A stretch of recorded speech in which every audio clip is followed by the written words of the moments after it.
విముఖలమగా తెగ కలవరం అసలిది కదా ఒక సంబరం ఒక వరసలా కదిలిన క్షణం ఇక తెలియదే ఒంటరితనం ఎన్నాళ్ళ దూరాలు కన్నోటిలా వస్తుంది పోయాయి కన్నీళ్ళిలా ఇల్లంతా మారింది సందళ్ళుగా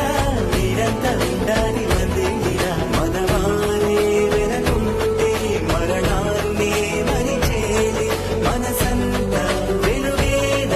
ఇక చీకటెళ్ళింది తెల్లారి నవ్వుతోనే 10 మంది ఉండగా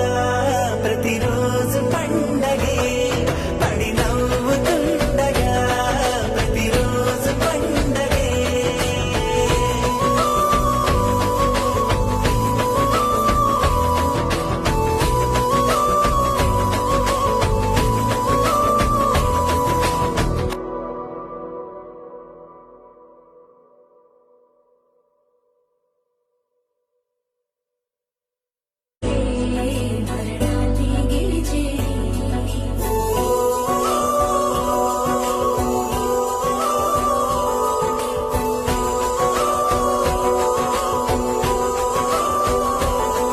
విముఖలమగా తెగ కలవరం అసలిది కదా ఒక సంబరం